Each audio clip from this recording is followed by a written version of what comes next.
You are not a Microsoft slave. You own your device. Take your freedom back. Dump Windows, otherwise it will own you. Absolutely. There are a ton of these investments that will be dead ends. That we're gonna leave.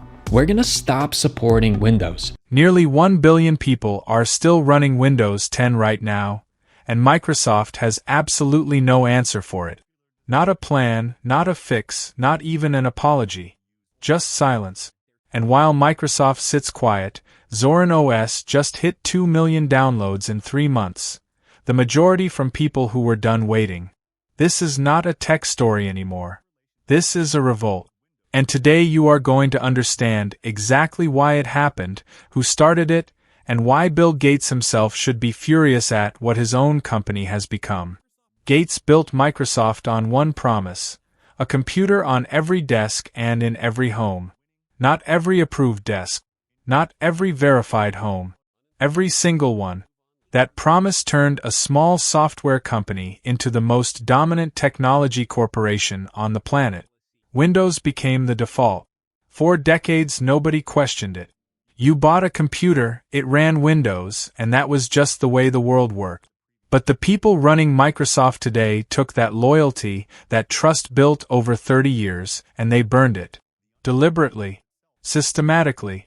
One bad decision at a time.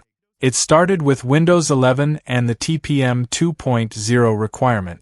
Microsoft looked at 240 million perfectly functional computers, machines that browse the internet fine, run spreadsheets fine, do everything their owners need, and declared them incompatible. Not broken. Not slow. Incompatible by a rule Microsoft wrote to benefit its hardware partners. Analysts at Connolly's confirmed the number. 240 million PCs pushed toward the trash. If you stacked those machines as folded laptops, the pile would reach 600 kilometers higher than the moon. And while this was happening, Microsoft was publishing sustainability reports and talking about carbon neutrality. That contradiction is not ironic. It is embarrassing. Then came the forced Microsoft account. Your own computer, hardware you paid for, now requires Microsoft's permission to operate. The local account option, something Windows users had for decades, got buried behind gray menus, extra screens, and deliberate friction. When people found workarounds, Microsoft patched them out. The bypass NRO command gone. MS-CXH local only gone. Then they went after Rufus, the free open-source tool used by millions of IT professionals and system administrators to create clean bootable installs. Google Fiber users blocked. NTT users in Japan blocked. Deutsche Telekom users in Germany blocked. Pete Battard, the developer who built Rufus, stated publicly this was not a mistake.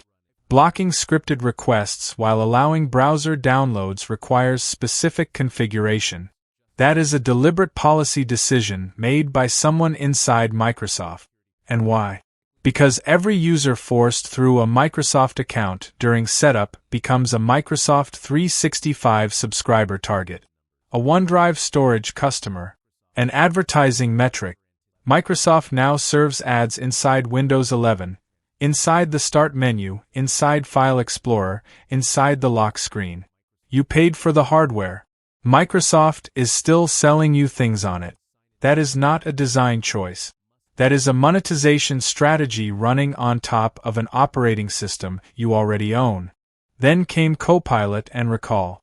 Recall takes a screenshot of your screen every 5 seconds, analyzes it with AI, and stores everything in a searchable database on your hard drive.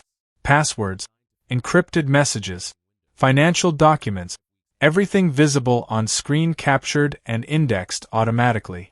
Cybersecurity expert Jeff Pard called it a risk in its entirety. The backlash was so severe Microsoft had to pause the rollout. But the damage was already done. Users had seen what Microsoft actually wanted: complete visibility into everything you do on your own machine. Dell's chief operating officer Jeffrey Clark dropped a number during an earnings call that should have sent shockwaves through Redmond. 500 million computers that fully meet Windows 11 requirements, correct chip, correct CPU, everything, and their owners still refused to upgrade. They looked at everything Windows 11 demands and said no. They decided running unsupported software with no security patches was safer than handing Microsoft that level of access. When users willingly accept a security risk to avoid your product, you have lost something that cannot be recovered with a marketing campaign. October 14, 2025. Windows 10 support officially ends. Microsoft shuts the door on hundreds of millions of users. 5 weeks later, Zorin OS 18 launches. In the first month alone, 780,000 downloads came directly from Windows devices.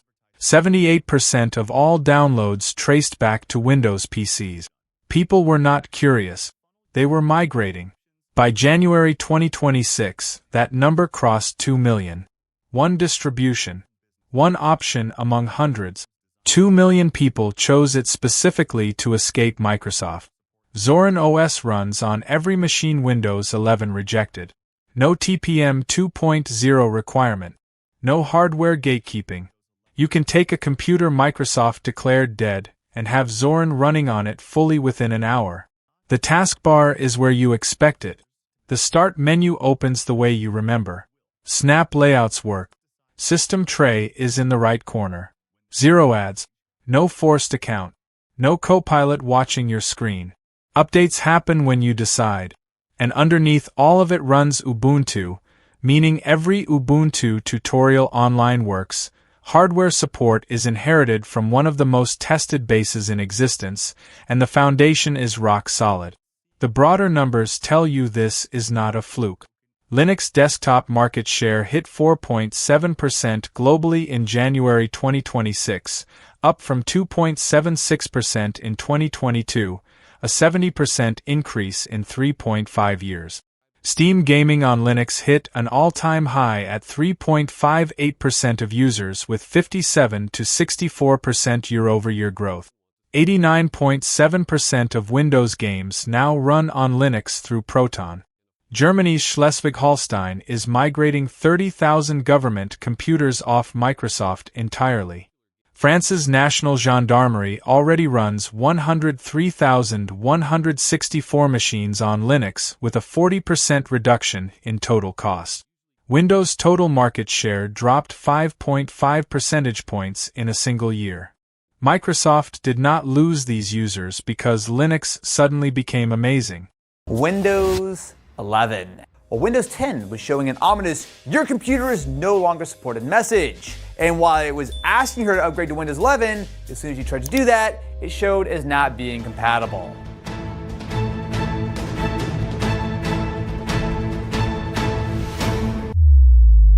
Your computer works perfectly. It runs everything you need, does everything you ask. Then one morning, Microsoft puts a message on your screen. This PC is no longer supported. You click Upgrade to Windows 11. It tells you your machine isn't compatible. You're stuck. You can't go forward and you can't stay where you are without a ticking security clock over your head. That's not a glitch. That's not an accident. That's exactly where Microsoft wants you. Windows 11 launched on October 5, 2021. Microsoft sold it as the biggest Windows redesign in a decade, faster, more secure, built for the future. What they didn't advertise was that more than half of all existing Windows 10 computers couldn't run it. Microsoft's own compatibility checker confirmed it. Over 50% of Windows 10 devices failed the requirement. Not because they were slow, not because they were broken, because they didn't have a TPM 2.0 chip, a security module that only became standard in consumer computers around 2016. If your machine was built before roughly 2018, Microsoft decided it was done. The cutoff is specific. Intel 8th generation processors or newer. AMD Ryzen 2000 series or newer. A 2017 Intel i7, still a capable, powerful chip, doesn't make the cut. Microsoft called it a security requirement. Critics called it artificial obsolescence. And when Windows 10 support officially ended on October 14, 2025, hundreds of millions of users hit a wall. Microsoft does offer a way out, the Extended Security Updates program, but it costs $30 for just the first year. The price rises every year after, it doesn't include new features, and it only runs through October 2028. You're paying to keep breathing on an operating system Microsoft already walked away from. The hardware lock is only the first layer. Windows 11 Home requires a Microsoft account to complete installation. No local account option. No offline setup. You must connect to the internet and hand over a Microsoft email and password before you can use a computer you already own. Windows 11 Pro used to allow local accounts. Microsoft removed that option in version 22H2, released September 2022. Workarounds exist. Tech-savvy users found a command line bypass called ob/bypassnro. Microsoft patched it. Users found another.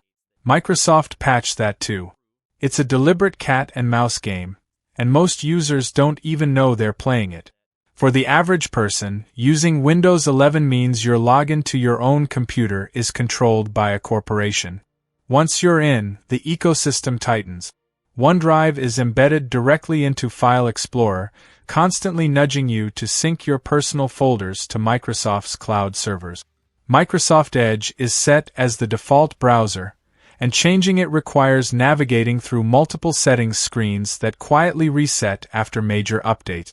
The Start menu shows recommended apps that are paid promotional placement. The lock screen runs tips and suggestions that function as advertisements. The Widgets panel serves sponsored content.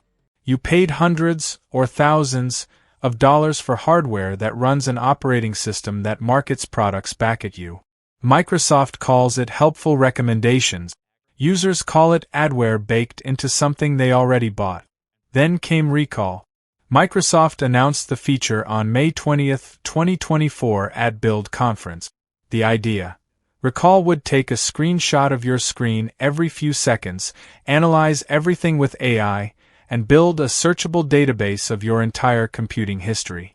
Microsoft framed it as productivity. Security researcher Kevin Beaumont tore it apart in June 2024, showing the database was stored in an unencrypted format that any malware with basic user-level access could read. Every password you typed, every banking page you opened, every private message you sent, all of it sitting in a plain text database on your own machine. Privacy advocates called it spyware. Microsoft delayed the rollout on June 13, 2024, made it opt-in, added encryption. But you can't fix a broken trust with a settings toggle. And then there are the updates. Microsoft pushed KB 5077181 in early 2026 with 0 listed known issues on their official page. What actually happened? Users reported boot loops, DHCP failures that killed all internet access, Bluetooth completely breaking, audio glitches, system freezes on gaming laptops, and the return of the long-standing S3 sleep black screen bug. The only fix for some users was a full SSD wipe and a clean reinstall. Microsoft still hasn't documented any of it on their known issues page. This isn't one bad update.